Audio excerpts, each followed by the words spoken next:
नमस्कार बच्चों।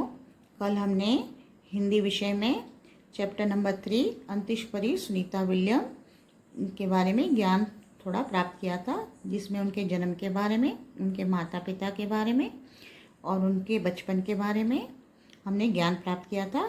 आज उनकी शिक्षा और प्रशिक्षण के बारे में ज्ञान प्राप्त करेंगे। पेज नंबर 17 में देखो, कल हमने यहाँ तक पढ़ा था, बचपन का संकल्प उसने साकार किया। आज इसके आगे हम पठन कार्य करेंगे और समझते जाएंगे। उसकी हाई स्कूल की शिक्षा मैसाचुसेट्स से हुई। देखो, सुनीता ने अपनी प्रारंभिक पढ़ाई अमेरिका के मैसाचुसेट्स स्कूल से की थी। यूनाइटेड स्टेट्स नेवल अकादमी मैरीलैंड से भौतिक विज्ञान में स्नातक किया। स्नातक मतलब 12वीं कक्षा के बाद 3 साल का अभ्यासक्रम। देखो, इसके बाद वो अमेरिका की संयुक्त राष्ट्र की नौसैनिक अकादमी से फिजिकल साइंस मतलब वही भौतिक विज्ञान की पढ़ाई उन्होंने की थी। Engineering management Florida institute of technology 1995 में बाद में अनुस्नातक किया। अनुस्नातक मतलब स्नातक के बाद 2 साल का और अभ्यास क्रम। स्नातक की पढ़ाई करने के बाद उन्होंने इंजीनियर मैनेजमेंट के लिए MS की उपाधि प्राप्त करने के लिए फ्लोरिडा इंस्टीट्यूट ऑफ टेक्नोलॉजी विश्वविद्यालय में उन्होंने अपनी पढ़ाई की। इसके पहले 1987 में नेवल अकादमी से व्यावसायिक अनुभव के लिए जुड़ी, जहाँ साहस और श्रम की प्रवृत्तियों का महत्व था। देखो, नेवल अकादमी तो नौसेना अकादमी में वो पेशेवर अनुभव के लिए जुड़ी, जहाँ साहस और श्रम को महत्व दिया गया था। इसके बाद नेवी में एविएशन ट्रेनिंग, उसके बाद वो नौसेना में विमान चालक ट्रेनिंग उन्होंने ली और अमेरिका में कमीशन अधिकारी बेसिक डिवाइस ऑफिसर पद का उन्हें पद मिला और हेलीकॉप्टर प्रशिक्षण प्राप्त किया और यहाँ पर उन्होंने हेलीकॉप्टर की भी तालीम ली। देखो, नौसेना में रहते सुनीता विलियम्स ने विभिन्न प्रकार के हेलीकॉप्टर और एयरक्राफ्ट के उड़ाने का प्रशिक्षण प्राप्त किया और उसके बाद प्रशिक्षण के बाद ऑफिसर इंचार्ज बन गई। सुनीता को United States naval test pilot course के लिए चयनित किया गया। पायलट बनने की स्थिति को प्रथम कदम माना। देखो, संयुक्त राष्ट्र संघ नौसेना अकादमी में उनको पायलट का कोर्स के लिए चुना गया और इस पायलट बनने की स्थिति को उन्होंने अपनी सफलता का प्रथम कदम माना। अंतरिक्ष में जाने की तीव्र इच्छा थी, इसलिए हिम्मत नहीं हारी और नासा जाने में सफल हुई। तब से आज तक सुनीता नासा में कार्यरत है। देखो, अंतरिक्ष में वो जाना चाहती तो उन्होंने हार नहीं मानी और अपनी कोशिशों से वो नासा में जाने में सफल हुई और आज वो नासा में ही कार्य कर रही हैं। 1998 में अंतरिक्ष यात्री कार्यक्रम में द्वितीय प्रयास में चयन हुआ। दुनिया में हजारों वैज्ञानिक और पायलट हैं, अंतरिक्ष यात्री केवल 100 हैं। देखो, दूसरे प्रयास में उनको चुना गया अंतरिक्ष यात्री कार्यक्रम में और दुनिया में देखो हजारों वैज्ञानिक पायलट हैं, पर अंतरिक्ष यात्री कितने हैं? केवल 100।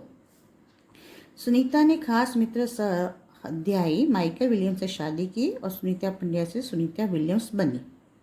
माइकल विलियम्स ने सुनीता की स्थिति में साथ दिया। देखो, उनके जो खास मित्र और स्वाध्यायी मतलब साथ में पढ़ने वाला सहपाठी, माइकल विलियम्स से उन्होंने शादी की और इस तरह वो सुनीता पंड्या से सुनीता विलियम्स बनी। सुनीता को अंतरिक्षपरी बनाने में कल्पना चावला ने ही प्रेरणा स्रोत का काम किया है। देखो, वो अंतरिक्ष में जाने से पहले उनको कल्पना चावला से काफ़ी प्रेरणा मिली थी। पिछले 8 वर्षों में अंतरिक्ष यात्रा पर जाने वाली भारतीय मूल की दूसरी महिला की सकुशल वापसी से लोगों ने राहत की सांस ली।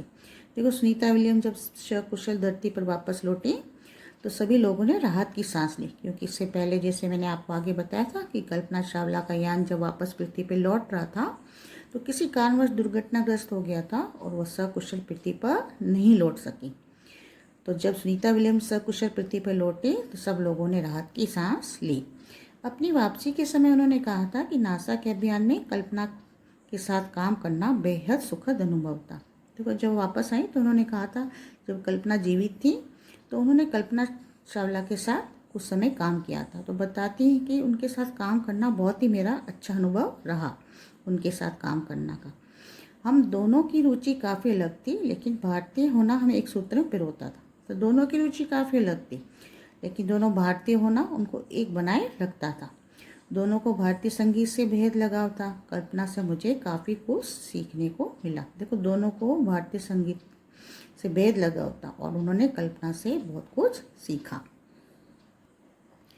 जून 1998 में सुनीता को नासा के लिए चयनित किया गया और अगस्त 1998 में उन्होंने नासा में प्रशिक्षण प्रारंभ कर दिया। देखो, जून 1998 में सुनीता को नासा के लिए चुना गया और अगस्त में उनका प्रशिक्षण मतलब ट्रेनिंग भी चालू हो गई। कड़े प्रशिक्षण के बाद सुनीता खुद अंतरिक्ष यात्रा के लिए तैयार हो गए।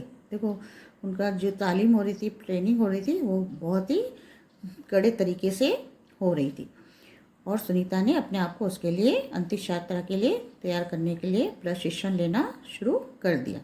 सुनीता बताती है कि अंतरिक्ष स्पेस स्टेशन में ज़िंदगी आसान नहीं है। देखो, अपना अनुभव बता रही है कि अंतरिक्ष स्पेस स्टेशन में ज़िंदगी बिताना कोई आसान नहीं है। खाने से लेकर नहाने तक यहाँ सब कुछ कठिन है। लौटने में मुश्किल होती है, आराम में चलने फिरने में दिक्कत होती है, हड्डियाँ कमज़ोर हो जाती हैं, दिमाग तैयार होने में समय लगाता है। देखो, जब हम अंतरिक्ष में होते हैं ना, तो वहाँ पे गुरुत्वाकर्षण एकदम शून्य होता है। हमारा शरीर एकदम हल्का हो जाता है, तो हमारा शरीर स्थिर रूप से एक दिशा में भी खड़ा नहीं रह सकता है। तो इसलिए वहाँ पे दैनिक कार्य करने में बहुत ही तकलीफ होती है। जैसे बता रही, खाने से लेकर नहाने तक सब कुछ कठिन है और जब वो वापस पृथ्वी पर लौटते हैं तो शुरुआत में उनको चलने में भी दिक्कत होती है, क्योंकि हड्डियाँ भी कमज़ोर हो जाती हैं और उनका दिमाग भी तैयार होने में क्या लगाता है, समय लगाता है। सुनीता ने खुद को अंतरिक्ष प्रशिक्षण लेकर तैयार किया। वैज्ञानिक तकनीकी बड़े व्याख्यान, देखो, उन्होंने लेक्चरर और रूस में रहकर अंतरिक्ष कार्यक्रम, उनके यान आदि के बारे में जानकारी प्राप्त की। देखो, रूस में रहकर उन्होंने अंतरिक्ष कार्यक्रम और अंतरिक्ष यान के आदि के बारे में उन्होंने जानकारी प्राप्त की। उनकी गोताखोरी में अनुभव होने वाली बाहरीनता से स्पेस वॉक प्रशिक्षण में सहायता प्रदान की। देखो, जब वो स्पेस वॉक का प्रशिक्षण प्राप्त कर रही थी तब उनका गोताखोरी का अनुभव काफ़ी उन्हें काम आया। अंतरिक्ष यात्रा के संदर्भ में बहुत सी वैज्ञानिक जानकारी मुश्किलों के बारे में जाना और अंतरिक्ष यात्रा करते समय कौन सी मुश्किलें सामने आ सकती हैं उनके बारे में उसने जानकारी प्राप्त की। वे अंतरिक्ष के संभावित खतरों से खेलने के लिए पूर्णतः तैयार हो चुकी थी।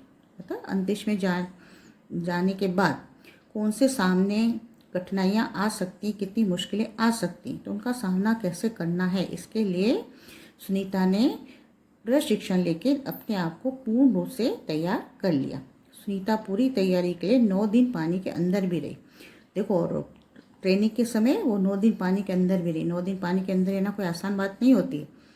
प्रशिक्षण खत्म होने में करीब 8 साल लगे। देखो, उनकी ट्रेनिंग खत्म होने में करीब कितने साल लग गए, 8 साल।